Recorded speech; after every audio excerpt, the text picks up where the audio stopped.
Hey, wake up. Yeah. Got my man Dave, got my man Dan. You know what time it is, and this is 2-6. Yeah. Ask us, we seatbelts, boy. You better strap up. Conversations is controversy. It's time to act up. Carolina Ballistics, where the precision's wicked. Tune in and listen. It get deep if you dig it. No reason to act tough. Carolina Ballistics Training Academy. Ain't no reason to act tough. So listen up. Hey guys, this is Dan. Sign up for classes, buy merch at carolinaballisticsta.net. That's carolinaballisticsta.net. Salem Sheriff Bobby Kimbrough. And all of it sort of circulated around you and the event that happened to your family. Would you like to touch on what happened there with John Neville, your father, in the Winston-Salem community? Yeah, I mean, I can. He ended up in jail on some, I just call them dubious accusations. We've come to learn that everything wasn't quite as clear cut and bone dry as it was made out to be. Mm-hmm. But during his time in jail, one thing that happened, he wasn't administered his asthma medication properly. He ended up having some kind of attack, most likely an asthma attack, fell out of his bunk, and after he fell out of his bunk, medical was called, but along with medical, the SRT or the special response team was called in. And basically, what ended up happening was about, an hour to an hour and a half ordeal of this individual who was very obviously concussed and confused, was basically held down, hogtied, and asphyxiated to death. Wow. Uh, while they were trying to restrain him. So it has been a big fight to make sure that it wasn't something that was covered up and make sure that it was, not only just public knowledge, but to make sure that there was actually some good that came out of it as far as making sure his death didn't go unchecked and that there was justice. So Yeah. been at it for several years. Hopefully not several more. Yeah. But it's a big job, but it involved $1 billion medical corporation, Wow. our entire county's municipality. So Wow. Wow. it wasn't a small thing, Yeah. and so we've gotten international attention at this point. Yeah. But Yeah. the goal is to make sure that I wouldn't say his death wasn't in vain, but at least that it produces change to help the next person. That's really all we can do because you can't bring him back. Yeah. Yeah. So, there was an interesting dynamic between the death of your father, um, the county of Winston-Salem, BLM, the Triad Abolition Movement. Would you like to touch on that story there? Well, what kind of happened was, he died in 2019. Mm-hmm. So the goal was, and something I appreciated Sheriff Kimbrough respected was, we wanted to know what happened before this became public news. So Yeah. they kind of took things in the background, didn't, declare publicly what had went down until, investigations had been done and Yeah. all the autopsies and all that other stuff had been done. But when it did finally get done, it was right around the time that George Floyd had happened. So Yeah. already, you've got the country at fever pitch. Yeah. So once that happened, stuff kind of exploded because now, here's, George Floyd's video is a little less than 9 minutes. Mm-hmm. The video, when it became public, was over 40, Jesus Christ. and then you think about a nation is already upset about a very similar thing happening. Here it is happening in your own backyard. So, of course, movements came out. The Winston-Salem chapter BLM came out. Triad Abolition Project, they came out, and really what they were doing was demanding structural change. Yeah. So they echoed our sentiments. Personally, I'm not a political person. I'm as apolitical as they come. Mm-hmm. I Of don't have course. any dog in the political fight whatsoever. Yeah. But I did appreciate that, they cared enough to try to get our wishes done. And stuff got done. The hog tie maneuver that was used to restrain him has been banned. The company that kind of fell short in caring for him, they've been removed. And then not only that, but the actual processes that the county used, the sheriff was really proactive about getting those changed. Yeah. So a big part of that was the amount of public pressure that came from having activist groups, Yeah. out there. They had a 49-day Occupy movement and some other things like that. My siblings are much more involved in that than I am Mm-hmm. because again, politics ain't me. But Mm-hmm. overall, they produce some change. Yeah. And so it really helped. I'm grateful that at least that part of it, they helped us do. Mm-hmm. Was there's So been people since that might have suffered the same fate that didn't. So that was really interesting. always the goal. That's the only thing that can come out of it. So what's your thoughts on modern day activist? I mean, honestly, I think that problems are so big and so structural in a lot of cases Mm-hmm. that a lot of modern day activism is performative. Yeah. I mean, I respect anybody who's willing to stand up for what they believe in. Mm-hmm. Don't get me wrong, but like you look at, say, the folks who stop traffic. I know the Stop Oil movement is doing that a lot now. They're stopping traffic and causing backups on highways in order to have their message heard or whatever. Mm-hmm. But the people they're hurting are regular people. Yeah. That's not inconveniencing decision makers or people who could do something structurally. I mean, you got a bus full of people who can't afford a car who are stopped Yeah. when they're trying to get to work. Yeah. True. On that end, I'm not a fan because it's almost like, Yeah, because you want to who cause you pain at the bottom to affect the top, yeah right? who you really affecting at that point, right? Yeah, and it's like, what do you think those people are going to do? You think that, Johnny down the street who makes $8 an hour working at Walmart really cares that the earth is going to be destroyed, so you think in 12 years? Yeah. Johnny's trying to make Johnny's trying to make enough money to last the next 12 days. Yeah. He's not going to get off that bus after he's late for work and risk losing his job and say, you know what, I think they're right. Yeah. So I think that, people are doing whatever I guess they feel they need to, but so much of it is just performative and it's short sighted because a lot of the people who are doing it are people who have the means to take a few days off work and not have to worry about it.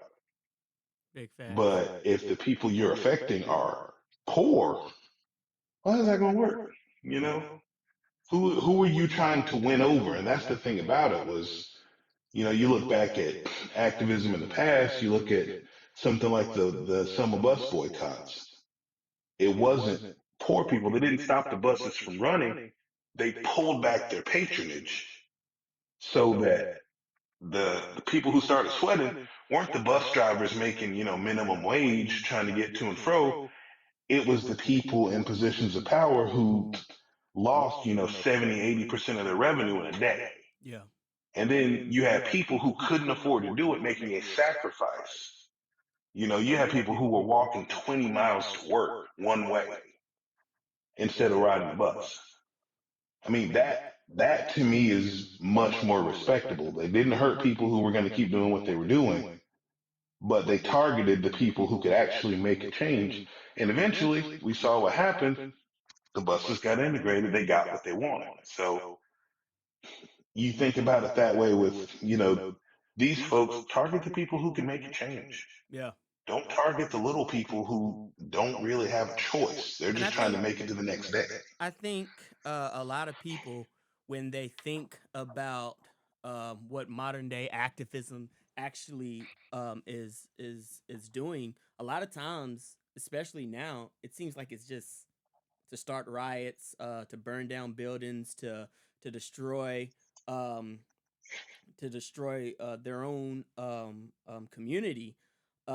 It's interesting about that Martin Luther King quote in connection with what a riot is, and a lot of modern day activists use that quote. They be like, "Hey, the riot is the voice of the people," but they always forget what he said. Do you remember the Yeah. last part of what Oh Martin Luther yeah. King said? Yeah, I mean, he followed up that the riot is the voice of the unheard with nevertheless, I am firm in my position that riots are destructive and unnecessary. Yeah, His point wasn't to defend riots. yeah. His point was, I understand your frustration. I get why you're doing it. I Mm-hmm. understand you don't feel heard and you feel like this is the only way you're going to be heard. Yeah. But Comma. this ain't the way. Yeah. And that's the thing about it is war changes things. Mm-hmm. Targeted activism has changed things. When has a riot ever, when has destroying your own neighborhood ever affected a change? Yeah. It really hasn't. Mm-hmm. Even all these riots that broke out here, what did that change except to increase police presence at future protests? Mm-hmm. It Facts. didn't do much. Hmm. Very And you get into interesting. something like the Kyle Rittenhouse situation. The kid was armed because people were destroying things. Mm-hmm. I mean, if the violence wasn't there, maybe he wouldn't have felt the need to go defend whatever. And I'm not saying he was right or wrong, but I'm just saying there's a direct correlation. If people don't feel safe, people will feel like they need to defend themselves. Yeah. People feel like they need to defend themselves. This is America. They're gonna go get a gun. Do you think people today, especially with the how potent and targeted cancel culture is, do you think that has an impact on if people are willing to like actually stand out? Oh, of course, because people, it's mob justice when it comes to especially the internet and social media. Yeah. You know, people will hop on in a heartbeat. Yeah. And it's like, you get one and then you get two, and then all these people are like, yeah, let's do it. Mm-hmm. But the thing about a mob is like a group of stampeding cattle. Yeah. They're going to trample whatever's in front of them and they don't listen to reason. You can't stand in front of a bunch of cows and say, hey, stop, there's no Yeah. danger. You're Yeah. going to get run over. And I feel like And that's so pretty once much what woke culture, quote unquote woke culture is a stampeding, stampeding mob of canceling people. We had a conversation, a little bit about Alex Jones. I don't remember this man. What'd you call it? You called it cyber erasing? Like, what happened to Alex Jones? digital unpersoning. Yeah, so when it came to Alex Jones, Yeah. so he got into a heap of trouble after the whole Sandy Hook thing, Yeah. saying that the attacks were staged, that it Mhm. was all actors, and so on and so forth. Mhm. But what happened was in like days, this man was taken off of every single major platform: YouTube, Spotify, iTunes, SoundCloud, Yeah. erased. His bank, his bank stopped doing business with him. And the domain that held Infowars.com Yeah. was about to drop. Wow. Literally, Alex Jones was unpersoned. It was so thorough that like even people who had mentioned Alex Jones in like Mhm. podcasts or in criticism videos, calling him wrong, their videos were erased. How And you think about that. yeah. That's crazy in a matter of days. Yeah. He literally, all of his work gone. It's crazy that they have the technology to basically erase you from like the internet. You know what I'm saying? Like Alex Jones's situation was so thorough that like we're not Oh, talking yeah. about over the span of like months. This man was gone in like 3 days. Yeah, I mean, it was crazy. Even like Joe Rogan's podcast, the biggest podcast in the world. Yeah. The Alex Jones episodes got erased. He had to actually get them put back on. Wow. Like, and I guess people don't understand. there's not that many people in charge. Mm-hmm. Like, there's a lot of people who are moving the pieces, but when you get to the top, the decision makers, it is a very, very minute amount of people. Yeah. And when you think about that, it doesn't take much if they all agree you need to go, because it's not just Alex Jones that has happened to. Julian Assange, they did the same thing. Yeah. They erased everything having to do with him anywhere for a while. Yeah. His bank completely dropped him. It just happened to Nigel Farage in the UK. His bank literally dropped him, and that's insane. They just refuse to do business with him now. Wow. Even though they've got all his money. I mean, like, do you think as a society that's like the way we should handle business? So we can't, like, I don't want to like glorify Alex Jones by any means. This man was talking crazy about the victims of Sandy Hook. So that's not what we're doing. We're not trying to glorify this man, but the man had an opinion, right? Do you think with people who have differing opinions, whether it be radical or not, do you think that as a society we should obliterate them from existence? No, absolutely not. By means of cyber erasing. No. I mean, Supreme Court Justice Oliver Wendell Holmes, he had a really famous saying that sunlight is the best disinfectant. Yeah. Somebody puts bad ideas out there, counter it with better ideas. Yeah. But to just blow somebody completely away, Yeah. because it's like, yeah, Alex Jones was talking crazy then. He wasn't always talking crazy. Yeah. Some things that sounded crazy, he was absolutely right about. Like you were saying, wasn't he talking about Jeffrey Epstein back in like 2020, Oh, yeah. 2001? Yeah. Wow. I knew who Jeffrey Epstein was when I was in high school. Wow. 20 some odd years ago. Knew who he was, knew what he was doing. And that man was walking Not only around. him, but Jimmy Savile, Prince Andrew. Wow. Alex Jones was calling these folks out Wow. 20 plus years ago. Yeah. And everybody's saying, oh, he's a crazy conspiracy theorist, blah, blah, blah. He was saying that, there's a big problem in Hollywood now. What do we see? More and more, especially child stars as they get older, they're calling out there's a big pedophile problem in Hollywood. Like, the dude wasn't always wrong. Yeah.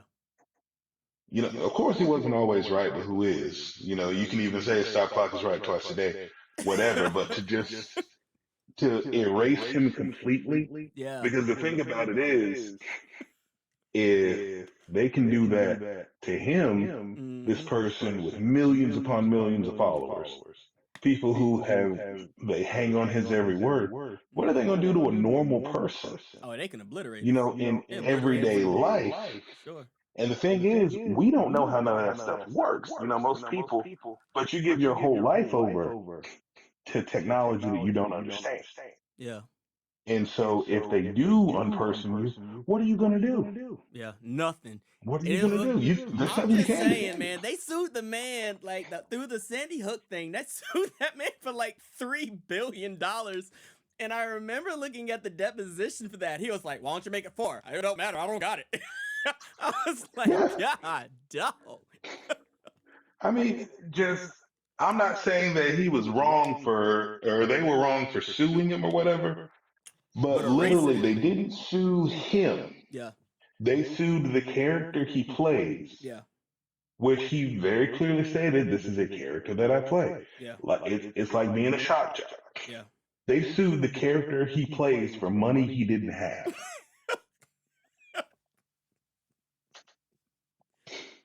Yeah. So I'm like, okay, well, what were you hoping to accomplish there? Yeah. Again, not saying he was right, because that's crazy talk. That was crazy. Yeah. Look at a parent grieving their elementary school child and say, oh yeah, that was fake. Yeah. It wasn't. It definitely They wasn't. had to bury their child. It was not fake. It definitely was not. But yeah, it seems like how society deals with persons who make statements that they don't agree with. They try everything in their power to humiliate them, to obliterate them. Like, let's take, for example, I don't know if you were tracking this week, but Jamie Foxx, he put out that tweet, right? My man put out that tweet, If they killed him, what do you think they're gonna do to you? Completely nonchalant tweet, right? Right. He even got like a couple of celebrities to like it or whatever on Twitter, right? Mess around. Jennifer Mm-hmm. Aniston was one of those people. She got like drugged by the woke mob, and next thing you know, she's calling Jamie Foxx anti-Semitic. Now, what do you think Yeah. about that?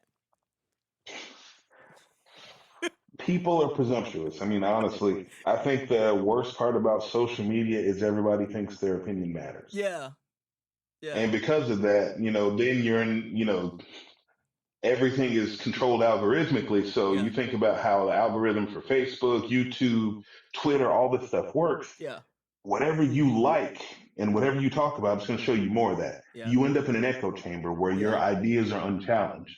So you think you're right. So you think about this case.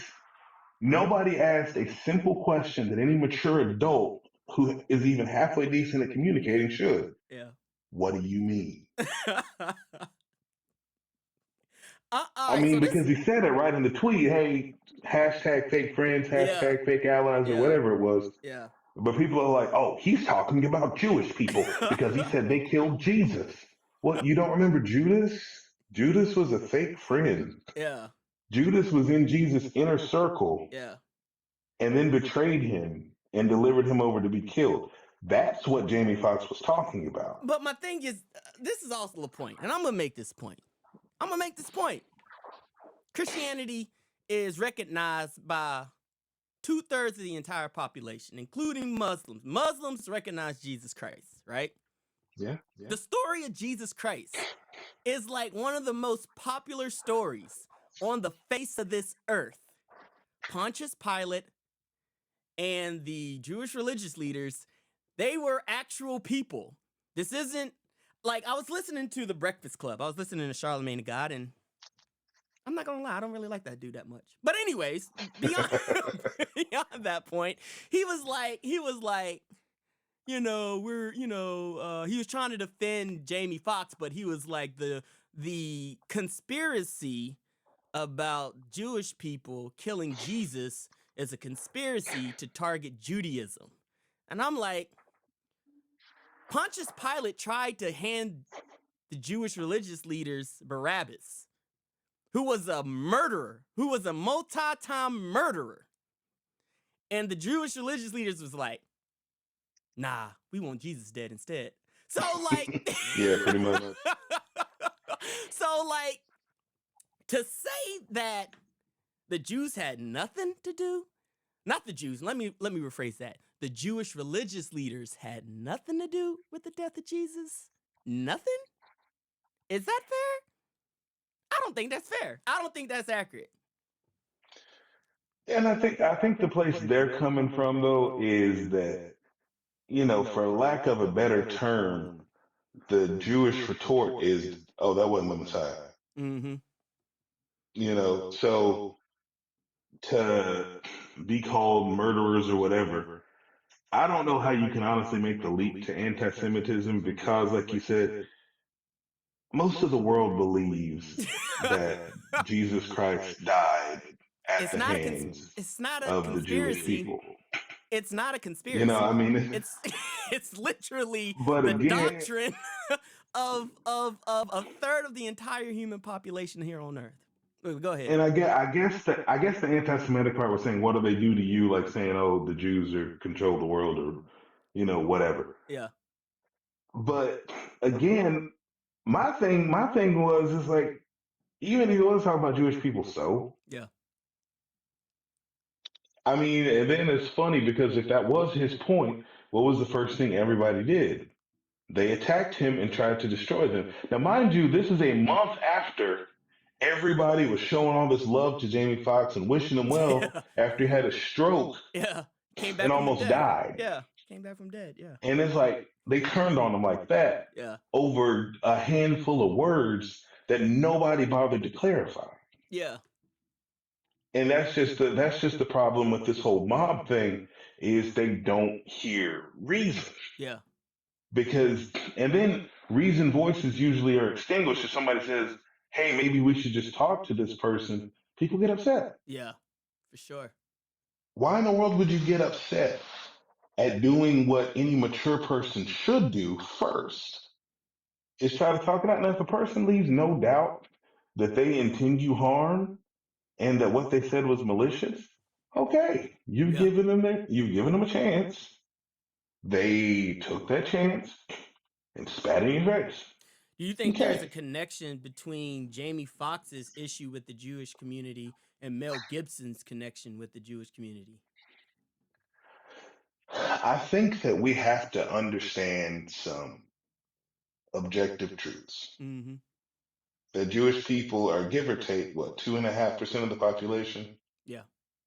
And that they are vastly overrepresented in the chambers of power, Yeah. in entertainment, in banking, in medicine, in a lot of places. And I'm not saying that as a, oh, there is a conspiracy to prop up Jews or whatever, but they just are. Yeah. And So, like, what's crazy is somebody be like, "Oh, you're anti-Semitic for saying that," but like, but it is though, right? Is it anti-Semitic to yeah. acknowledge that they hold significant power in Hollywood and the United States government? Is that anti-Semitic? Well, according to some people, it would be, but that's because people today are willing to make that stretch that if you ask a question Yeah. or if you say something that is even slightly out of the accepted realm of discussion, that's out of the Overton window, that you are part of the problem. Yeah. You know, if you say something about sexism that's not within the realms of discussion, you're automatically sexist. Yeah. You say something that's about race that's not in the realm of discussion, you're automatically racist. Yeah. So, yeah, somebody would say, oh, well, it's anti Semitic to say that. No, because nobody's, once again, you're assuming malice instead of saying, well, when you say that, what do you What do you mean? It's mean? possible to just state a fact with no ulterior motive. Yeah. The fact is just the fact. Yeah. Black people are significantly overrepresented in sports figures. That's racist. Is No, I'm joking. that a yeah, but that's the thing. Am I racist? Am I racist because I say, hey man, there's a lot of black dudes playing basketball. I'll bet you somebody would call you a racist for saying that there's so many black people in basketball and in football.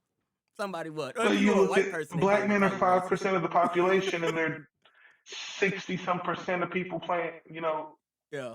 playing basketball. Yeah. I mean, that's just a fact. Yeah. It's just a fact. There's nothing else attached to it. Yeah. And so, but you think about people who have problems.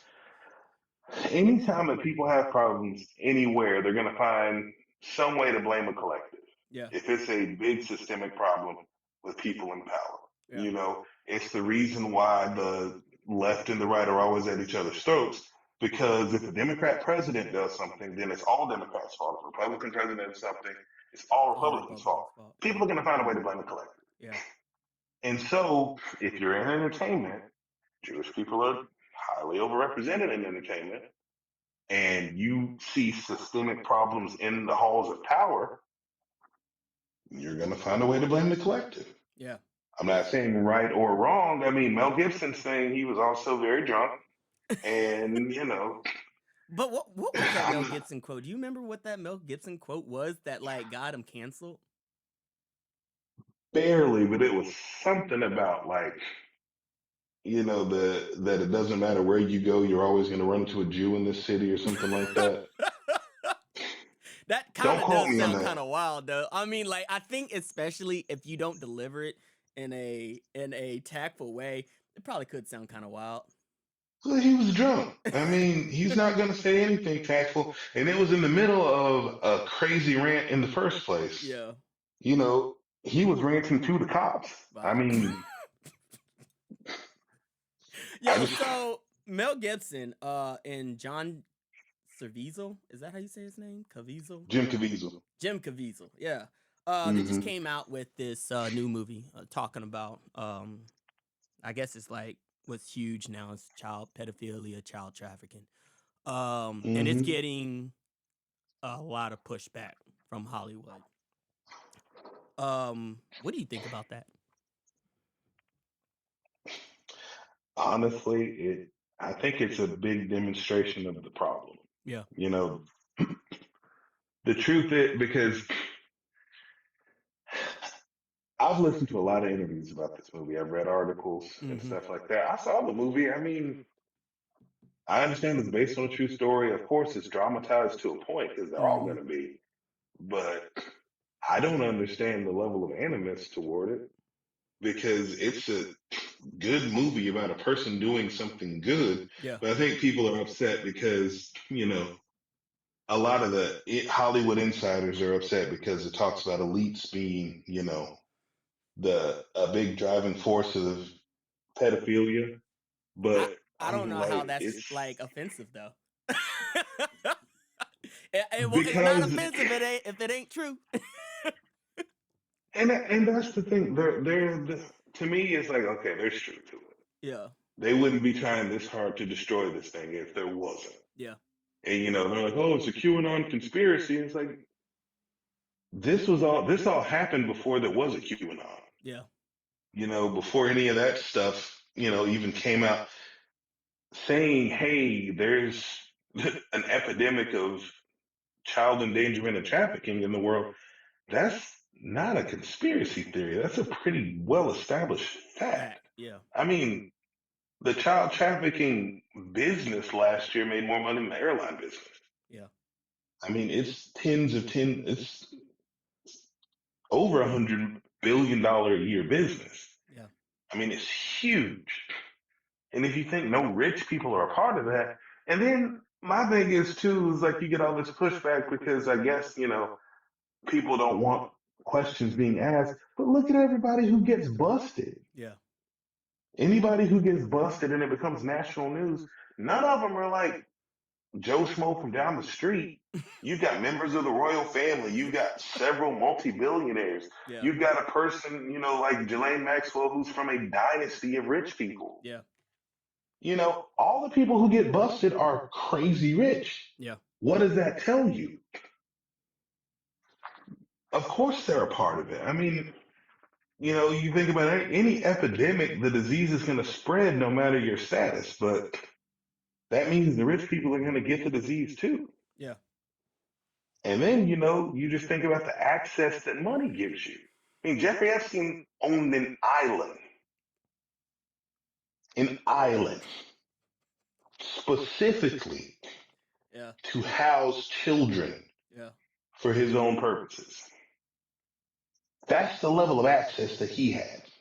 I'm gonna shift gears real quick. There was an interesting interview between Andrew Tate and Candace Owens, and Andrew Tate was questioned whether this was a Christian nation, right? Because I think he pronounces that he's like Islam or Muslim or something like that. Mm-hmm. And Candace Owens was like, yeah, and Andrew Tate was like, no, this isn't a Christian nation. He was like, how can this be a Christian nation when you got Satanists walking around everywhere? And that statement just like was interesting to me because every award show, VMH award show, MTV award show, you got Sam Cooke, dressed as a transgender Satan, or you got Lil Nas X, twerking on Satan. You know what I'm saying? Like, it's like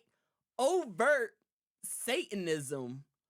And then when we hear that, one of the worst crimes in humanity is being committed here in connection with child trafficking and pedophilia, people are like, that's just a conspiracy theory. And I'm like, how? How is it a conspiracy theory to say that the rich and powerful are using their power and sway to have sex with kids? You know what I'm saying? Yeah. I mean, people would do it regardless of whether they had money or not. When you're rich and powerful, you just have a lot more reach and a lot more access. Yeah. I mean, Sure. Ghislaine Maxwell, her entire job was to be a concierge to all the people who were coming to the island. They literally had a concierge specifically designed to streamline the process so they could get to assaulting children faster. Wow. I mean, she recruited them, and this isn't conspiracy. Yeah. This is public record in her trial. Wow. Now years ago, I know I was saying to some people going, "Oh no, that's a conspiracy theory." There's not an island that kids are being sent to. It's all in the public record now. Wow. Like s- the world is far bigger than people give it credit for. Mm-hmm. And some people think, "Oh, the world's not that big. It's not that interesting." Now you have no idea how small the sliver of the world that you know is. For sure. And but it's like you said, no, this isn't a Christian nation. It never has been. I Yep. mean, there's Christians in the nation. There are people who profess to be Christians who are the majority. Yeah. But to say that it's a nation led by Christianity, no. Mm-hmm. I Yo, mean, so question, and I'm back, and I'm gonna hop back on the Jamie Foxx statement. So Kanye West, right? There's so much to even his name say. is a punchline now. There's so much to say about Kanye West, right? Um, he's one of the most influential persons, especially in our generation. Kanye West has changed Yeah. music. He has influenced artists. He has dominated billboards. My man's got how many diamond Was it triple platinum? diamond, I think? Yeah, albums. Like I don't even think Michael Jackson had like numbers like that. You know what I'm saying? Um, and also my man was worth what, $6 or $12 billion just like a year ago. Yeah. So there seems to be a pattern here, right? In connection with Jamie Foxx, uh, basically having to beg them not to cancel him because he was called anti-Semitic. Kanye West, this man clearly has mental illness. He's been diagnosed bipolar, and then when this man gets on the radio on the media, which for whatever reason they keep putting a camera in this man. Didn't this man have a mental breakdown during a Yeah. concert? And then Yeah, they're he had a like, mental "Hey, breakdown on stage, and they made him go back out. hey, what's your thoughts on the state of the world? Like, who is? This man is crazy." And then like they punish him for being crazy. What's your thoughts on that? I mean, I think you hit the nail on the head. My thing with Kanye West in general is Mm-hmm. it's not, like a secret. He is diagnosed to have, I think, manic depressive disorder and bipolar, Yeah. if I'm not mistaken. Yeah. So he is a person that is prone to mental breakdowns. Yeah. Why do you keep putting him in front of microphones? What do you think he's going to say? And then people have the nerve to get upset when he says stuff that's inappropriate. What do you think he's going to say? I mean, you put him in a stressful situation. Yeah. This dude is doing the best that he can do. And there's nobody around him, nobody in his circle that says, maybe we need to protect Kanye and keep him away from the public right now until he's a little better. Yeah. Everybody just wants the next dollar. Yeah. And they all just throw him out there. And it's like, we would never treat a mentally ill person like that in any other circumstance. If Kanye West was Kanye the bus driver, he would get so much sympathy, so much help. Yeah. If he had a mental breakdown while he was driving the bus, you can't fire him because he's protected. Yeah. But they literally would have to work with him in order to help his mental health so that he would be ready to work again. Do you think? So, go ahead. No, go ahead. I want you to finish that thought. oh no, just my whole thing is with him especially Mm-hmm. is there is such a lack of compassion. People are like, oh well, I miss the old Kanye. You missed the Kanye before his mental condition got worse? Yeah. You know who else misses the old Kanye? Kanye. I bet he really enjoyed it when he didn't wake up feeling like a different person every day. Yeah. Yeah. I bet he really enjoyed being able to get to a concert without suffering a manic break. Yeah.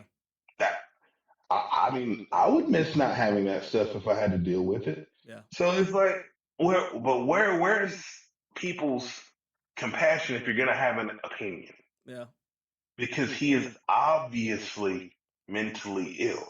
Mm-hmm. And this society it's so hypocritical because we say on one hand, well, we want to destigmatize mental illness and you shouldn't punish the mentally ill for Oh being man, they don't mentally give a ill. doggone about the mentally ill. But for some reason, because Kanye got money, Yeah, all of a sudden his mental illness doesn't matter. Like he's not just as human as anybody else. yeah, His brain is the exact same as somebody who's starving on the street right now. yeah, And if that brain isn't working correctly, it's going to produce the same results. yeah.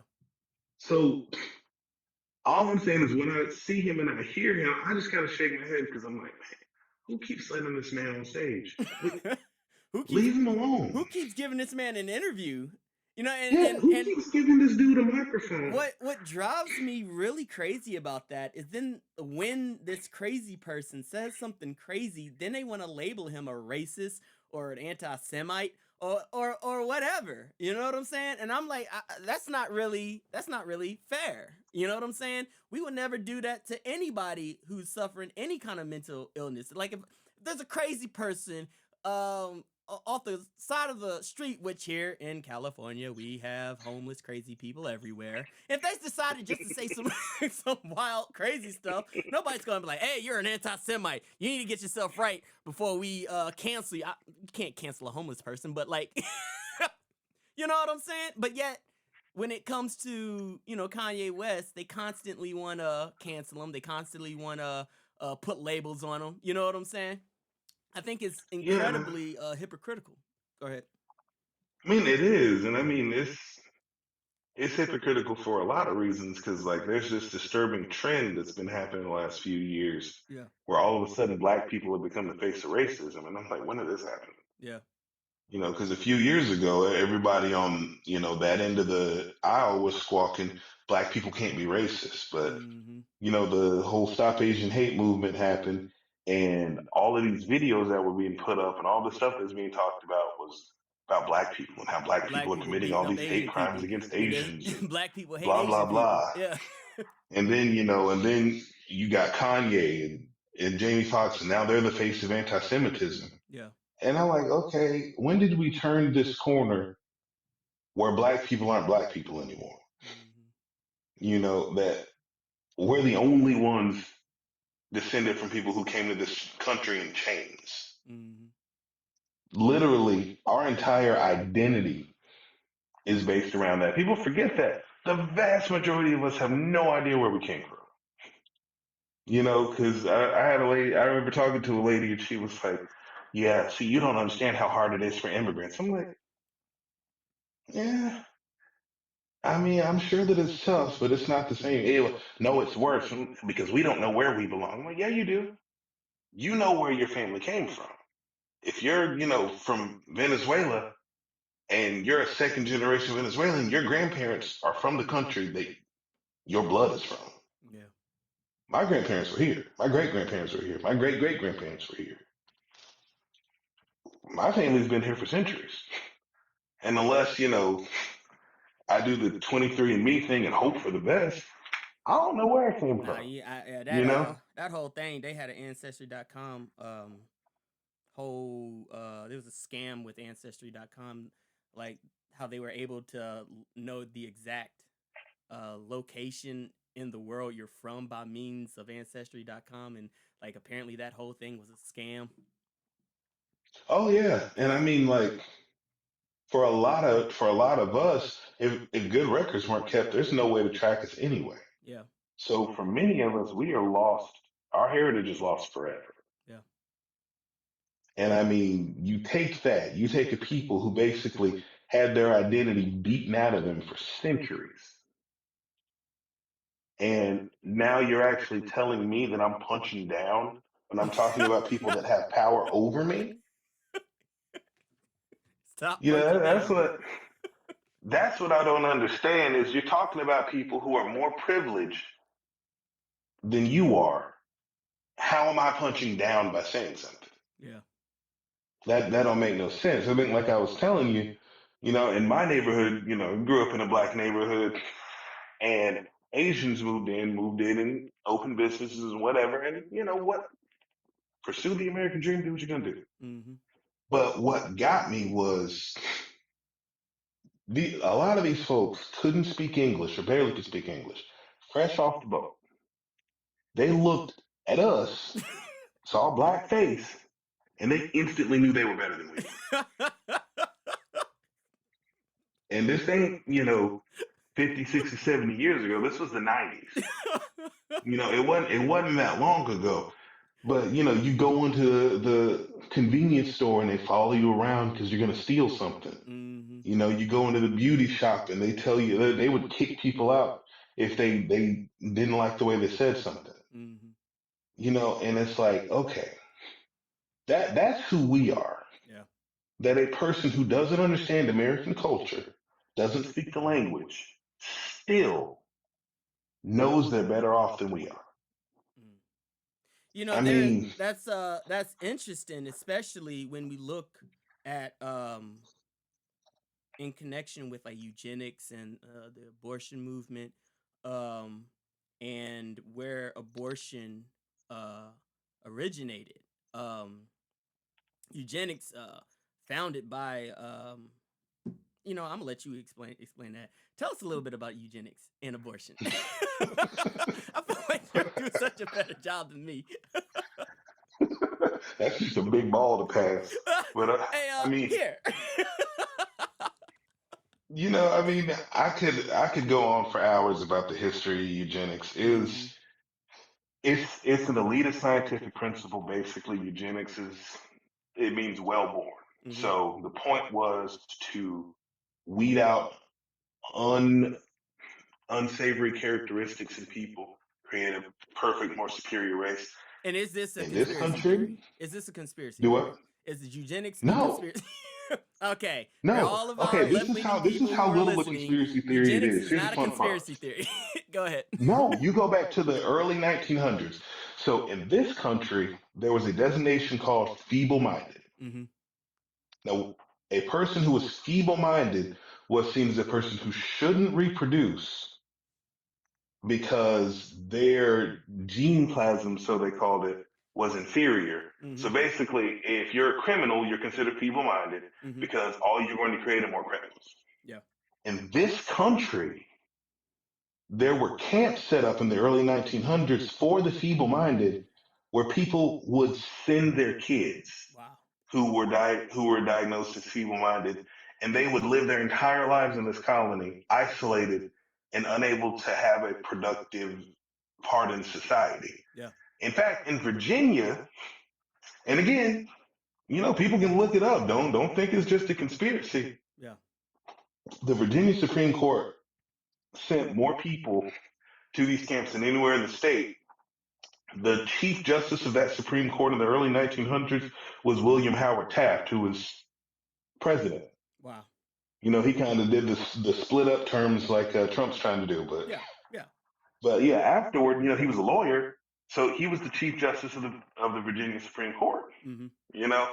I mean, there's lots of factual stuff that you can look up, and then the Nazis basically ruined it because Hitler's entire push was eugenics. Yeah. His whole thing was the whole superior race, blah, blah, blah. That was all based on eugenics. When you look at what, for instance, for a Nazi soldier to be introduced into the SS, they had to be blonde haired, blue eyed, over 6 feet, and had to be able to show German heritage for at least, I think it's 5 generations, if not more. It was like 100, 150 years, something like that. All of that, those are eugenic standards. Yeah. You have to be bred to be in the SS.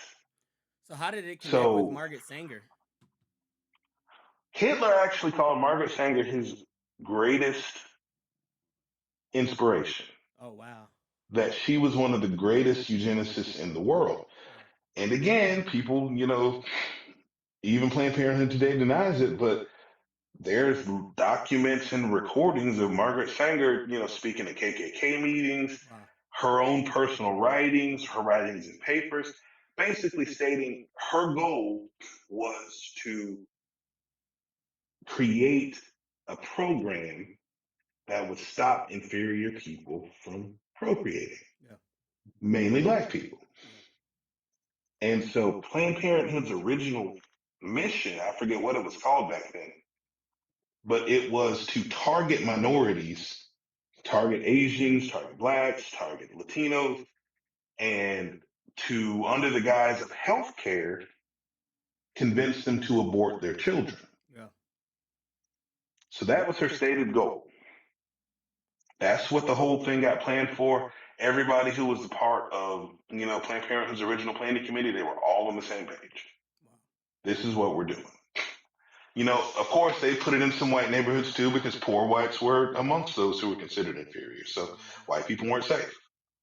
But the crazy part is, Planned Parenthood and supporters and stuff like that, they continually have said for years, that's not what we do. That is not our mission. That is not our goal. That ain't what we're about. And after saying that, when you look at the numbers, over 60% of people who get abortions through Planned Parenthood are black women. Yeah. Less than 15% are white. So the vast majority of people getting abortions are minorities, especially blacks. So like that's an Whether interesting point that you make, especially when like numbers often, especially when they're significantly disproportionate, they're often there by design. You know what I'm saying? Or for a reason.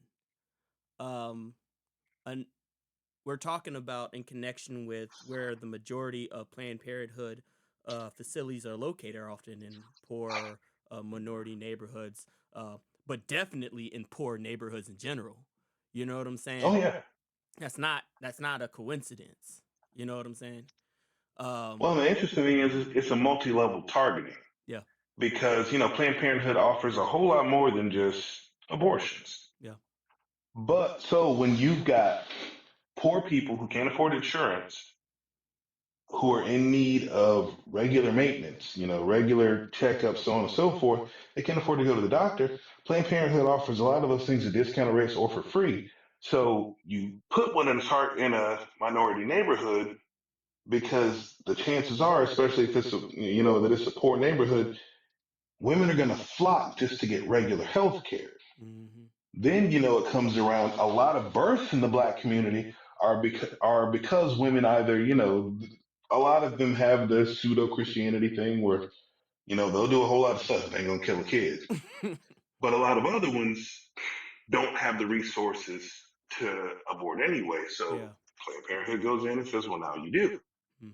So then you've got, all of these women who have gotten this regular amount of health care who get pregnant. And, the out of wedlock pregnancy rate in poor communities is through the roof. Mm-hmm.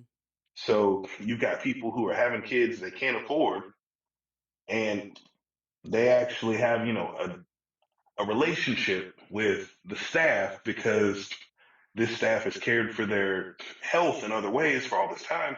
So when the staff says, well, have you considered abortion if this isn't the time, they're going to listen.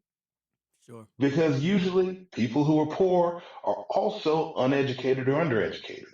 Sure. So when a person who is an authority figure who has already helped you a whole bunch tells you to consider something, and you don't know any better, of course you're going to consider it. You're trying to figure out, how am I going to feed this kid that's coming along? And if you're black, chances are good baby daddy ain't got nothing to do with it at that point. Mm-hmm. You're figuring out, how am I going to do this alone? Somebody says, well, you don't have to do it. And it sounds like an answer to your prayers. So And so what do? They abort. how do you how has, and this is something that me and my wife has talked about quite often, in connection with how a Nazi ideology became a quote unquote um progressive liberal movement. Um like feminism, the LGBTQ community, um a lot of their missions are all kinds of like optically all screwed up. So like for feminism, you have women fighting for men's right to be women. At the same time, theoretically, aren't they like fighting for men's rights, right? Depending on how you look at it. And then like there's also an argument about feminism is a right to have control over your body, so therefore you have a right Hmm. to kill a baby. You know what I'm saying? What's really incredible about particularly the feminist movement was that when you look at feminism in the 70s, um, abortion wasn't part of their movement objective. Neither was transgenderism in the LGBTQ community. That was not part of their movement. It's interesting to mention that there's a really good documentary I looked at with my wife a couple months ago that talked about. She was a writer for what was that that women's magazine that was back in the 70s. Miss Magazine, It's another one. It's a big women's magazine. It's a huge. If I said it, you would know it. I'll tell you later. probably. Yeah, but she was a writer for it. Cosmo. There we go. Cosmo. Okay. She was a writer for Cosmo, and she was mentioned that the abortion movement was mostly a rich white dude movement. You'd have these rich white dudes. They'd have side girls, and these side girls would get pregnant, and then they're like, "Hey, we need we need to get rid of this so I don't get in any kind of trouble here."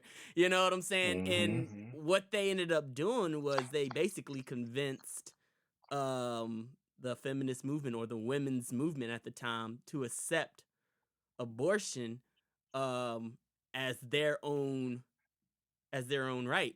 And Cosmos kind of took charge on that about the new age woman taking control over her body. It seems that like a lot of these movements have significant influence and like mass manipulation so that people are taking on fights that aren't even really their own fight. You know what I'm saying? By no means, am I particularly targeting like gay people or members of the LGBT community, but, comma, a lot of these subjects that women are accepting are not even really women movement or even women involved, if that makes sense. What do you think about that? I mean, it's it's a loaded thing, honestly, Yeah. because I mean, a lot of the movements they have really jacked up origins. I mean, the whole Roe versus Wade thing, that's come out more Yeah, that's recently that it crazy. was all built on a Rover. lie. So the whole backbone of Yeah. the abortion movement, and that's really what captured the whole feminist, thing was here was this woman, so they thought, who was being forced to carry a child to term, Yeah. and that was a product of, sexual assault, Mm-hmm. and she shouldn't have to do that. So why would we do that to women? Yeah. It was a lie. Yeah. She was never assaulted, she was never pregnant. Yep. But she was used as a prop. I And like mean, she didn't even want to do it. Like the whole thing yeah, is crazy. Roe v. Wade, and then people are upset that it's overturned. I'm like, the entire case is a lie. What are you talking about? Why are you upset? It's an irrelevant case. but going back to your original point, even like you said, how can an ideology that was linked with the Nazis become progressive? Mm-hmm. There's a difficult thing I think that's going on, especially in progressive movements, but it happens in pretty much any ideology where people don't really care about how it began. Yeah. They care about what it's doing right now. Mm-hmm. Because yes, the modern day abortion was born out of eugenics. Yeah. You can deny it, you can say that's wrong. You're arguing with a mountain of facts Mm-hmm. that are, easily provable. That's what it is. Gender theory came out of severe child abuse and child assault. If you don't know who John Money is, go look him up. The It story of John Money had is pretty gnarly, and I really want you to. Yeah, we're gonna do it. Yeah, tell the story about John Money. Absolutely, full send. I'll tell the Cliff Notes version. Basically, there were a group, a set of twins who were born, Hmm. and one of them during circumcision, they were twin boys. One of them during circumcision had an accident, and they basically cut off too much of his penis. Hmm. So this doctor came in, Dr. John Money, and proposed an experiment to help the parents where they would remove his male genitals, socialize him as a girl Wow. for life, and observe. And so that's what they did. They removed the genitals because he already was going to be unable to, have a normal life as a boy because they had, they chopped his stuff off.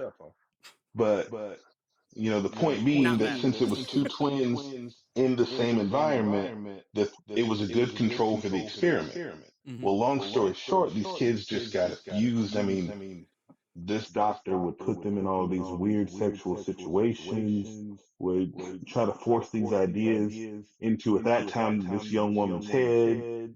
And so when they came of age, the twin that was socialized as a girl started living as a man. Wow. And said, I never felt like a girl. Yeah. I always identified more with men. I thought more like men. I felt at home with my guy friends, never with Yeah. my girlfriends. And then they finally, learned the truth from their parents about what happened. And it sent him into such a spiral. That young man killed himself in his 20s. His brother killed himself a few years later. Neither of them made it to 30 years old. Wow. Wow. But those experiments in the book that John Money wrote based on them became the basis for modern day gender theory. Now they've built on it a lot, of course. But Hmm. again, people don't care about the origin. They don't care that that's where it started. They're like, well, that's not where it is. It still matters. Yeah. I If a like. sucker falls on the ground and rolls through the dirt, just because you rinsed it off doesn't mean that it didn't roll through the dirt just now. And I will say that that's like one of my biggest issues with BLM. So like BLM initially was a positive thing in my opinion because we were talking about Amir Rice and George Floyd and all these people, but somehow somewhere we're talking about transgenders now, and I'm like, wait a minute, hold on. When did this turn into a gay movement? And then they got all kinds of LGBTQ leadership involved into BLM, and it really warped the movement as a whole. See, I disagree. Go ahead. I don't think that it got warped. Mm-hmm. It was a Trojan horse. It always was. Yeah. The second that it became public knowledge George Soros was involved, he knew it was because Yeah. everything that man funds is basically there to just try to tear down an aspect of society Yeah. and rebuild it. I mean, he's the guy who broke the Bank of England. Wow. People say, oh, well, there's all these conspiracy theories. No, just look at what there's actual proof for. He was Mm-hmm. a Jewish kid working for the Nazis in the 1940s, Whoa. selling out his own people. Whoa. Look, I think you know Jesus Christ. I love it. Yeah, So we yeah, didn't talk about that one before. we did not. And I was that opens up a whole list of questions about exactly who George Soros is. I think like especially with a lot of modern especially in our age, there's so much misinformation about who George Soros is. Like he's pretty much like expressed as like a boogeyman figure, but this dude, he is a real life boogeyman figure. He is an actual boogeyman figure. Like it's not like, oh, I'm just saying this because I want to push him agenda. No, like Yeah, and I tell people, I'm like, take politics out of it and just yeah, look at the actions. yeah, The left in this country, the left's boogeyman is the Koch brothers. yeah, Every time the Koch brothers show up and they start funding something, it's a right wing conspiracy. And yeah, then the right's boogeyman is George Soros. Every time he shows up and starts, funding something, it's a left wing conspiracy. It's like, take the politics out of it. Just yeah. look at what these people What they're do. doing. Yeah. George Soros is a phenomenally rich human being Yeah. who has been very open for decades about his views on the social fabric of the world and how they need to change. So if you've got an opinion and you've got money, power, and access, Yeah. is it really that far fetched that that person is going to try to take that money, power, and access and use it to push their opinion? Yeah. To make his own, I make the mean, world more look like what he wants it to look like, for sure. and so, I mean, I think the first or second year BLM was like established as an organization. He gave him $33 million through Open Societies Foundation. Wow. And the second that I saw that, I'm like, oh, this is going to go off the rails. Because when you look back at like what Open Societies Foundation has done in Europe, it's funded really, really insidious social movements that basically the whole point is to undermine the structure of government. The name itself is to what the stated goal was to eliminate identities of countries as individuals in Europe and create an open society. That's what he wants, and then you get into that whole, oh, he's going to talk about the one world government thing. Yeah. Some people actually do want that. Yeah. And, there's a case to be made for it. Same as like But population control. exactly. Yes, there are cuckoos on the internet who take it way too far. Mm-hmm. But there are people that want population control. There are Oh, that's people that want. And some of them have money, some of them have power, to make and they're it going to happen. do what they can to make it happen. Yeah. That's not crazy. That's just true. Do you think that they got rich by not having a plan? No, they had a plan. So how do they stay rich? How do they stay powerful? And how do they keep moving forward? They got a plan. He's got a plan. And Guys, what we saw with BLM was a plan. Guys, this is a part of what we're going to bring from the California version of the Dan and Dave show. It's going to be a lot more intimate. You're going to hear a lot more conversations like this. This is my good friend, Brother Sean Neville, the educator. Some of the surprises that we're going to bring to you guys moving forward are it's going to be two Dan and Dave shows. One's going to be based out here in California. I want to first and say thank you guys so much for having me in your community. I want to say thank you to the Community Emergency Response volunteer group that has me out there doing some things with them. I want to say thank you to everybody at DLI Gmode. Thank you guys so much for building me and all that good jazz. But this is part of what we're going to bring. A lot more personal conversations. We want you guys to get involved. Get in the comment sections. Tell us what you think. Agree, disagree. We want to get the public talking about things. Out in North Carolina, Dave Harris is going to take the Dan and Dave show into another direction, focusing more on ballistics and training. So that's going to be really, really cool for you guys to see the two aspects of how myself and Dave creates content. Sean, you are the man. We need to do this again because this show could have gone forever. But I You're try right. to keep it to a time limit. Guys, thank you so much for tuning into the Dan and Dave show. My name is Daniel Irwin. This is Brother Sean Neville. He is the man, and we are